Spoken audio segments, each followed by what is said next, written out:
Hi, students.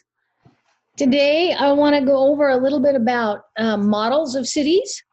And, we're going to be in the megalopolis region right now, meaning New York City and some of the biggest cities in the nation and also in the world.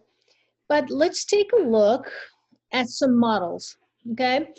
So when cities develop, typically, they will put something in the very center of the area, which is called the Central Business District, okay? We would commonly just call it downtown, okay? And maybe your grandparents' age or your great-grandparents' age, they lived close to the downtown area. And everything would be here, banks would be your post office, grocery stores, department stores, anything you need for your house or your family, you'd find it right down here in the downtown area. And then people would live close to the downtown area, okay? They'd either walk there or maybe they had a car that they shared, that kind of thing. But people started moving out. As soon as they accumulated, any money or whatever, they typically wanted to move out to the next district. So we call the Central Business District is this one. The zone of transition is this one, and oftentimes we think of that as lower income housing or industry, that kind of thing. And then zone 3 would be this tan color out here, and they call it zone of independent workers homes, or we might want to call it middle income housing, that kind of thing. Maybe the houses are a little bigger out here, you have a little bit bigger land area, that type of thing.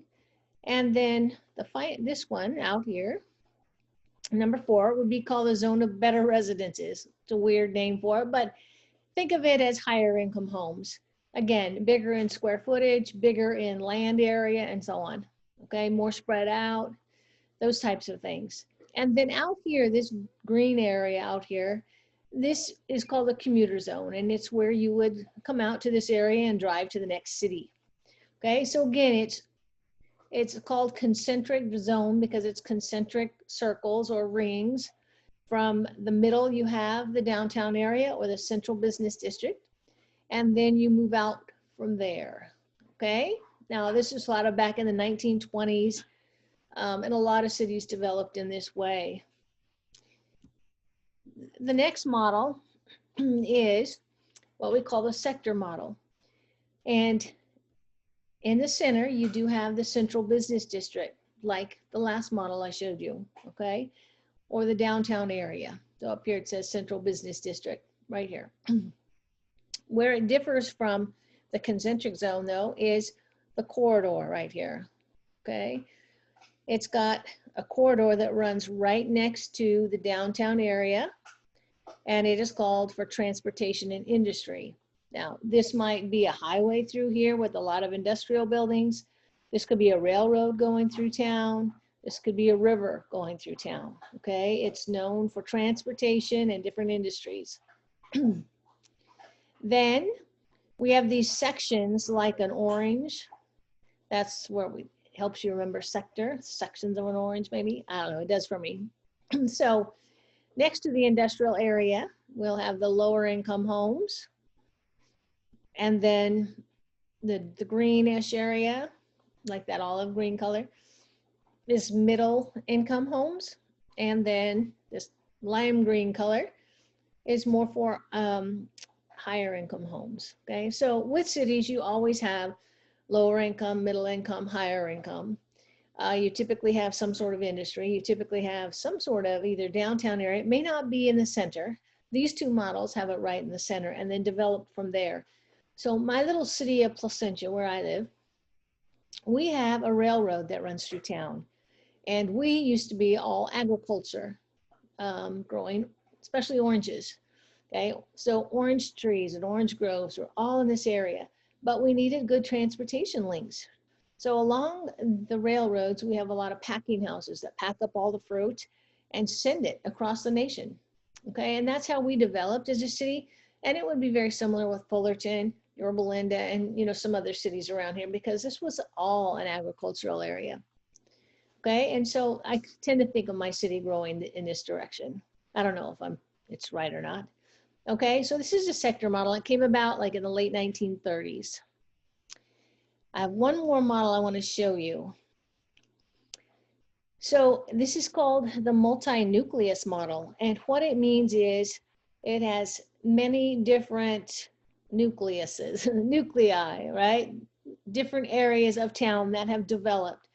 So it looks like we still have a downtown area. It's just not right in the center, but you still need a post office and fire department and police department, all those kinds of things. But you might have built it in different ways. Okay, so maybe this is a design city. I kind of think of Irvine this way. And again, I could be wrong with how they developed it. But in Irvine, I think of an airport, John Wayne Airport. Now, I know it's really in Santa Ana, but it's very close to Irvine. And so they take a lot of workers from there.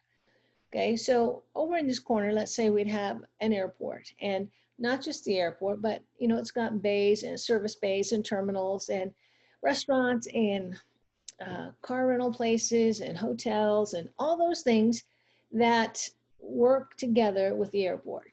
Okay, creates a lot of jobs. I'm sorry, guys. You wouldn't believe he's a golden retriever. He sounds so tough. All right, just real quickly, I'll finish up. So over here, we might have a university that's in town, and that's going to bring in a whole bunch of other different types of fast food places, restaurants, hotels, and so on. Maybe over here, we have headquarters for Ford Motor Company or Taco Bell or any of those. Okay, and so around those headquarter buildings, we're still going to need hotels and conference centers and a lot of parking structures and those types of things. Okay, and then maybe back over here, we develop it some other way. Okay, so this is planned and thought out. The central business district is anywhere, but it's not, doesn't have to be right in the center. Okay, so those are just a look at 3 different types of city models.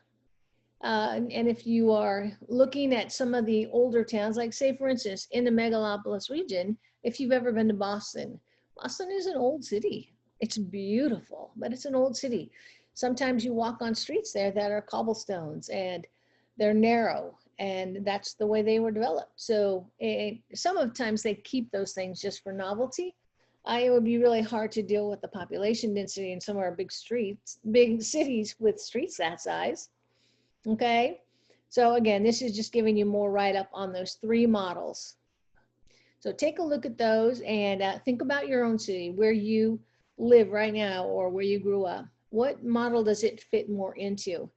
And maybe it doesn't fit perfectly, but it gives you an idea of how a city started and grew. Okay, and that's what I want you to think about, especially in this area of urban density. All right, take care. I'll see you soon. Bye.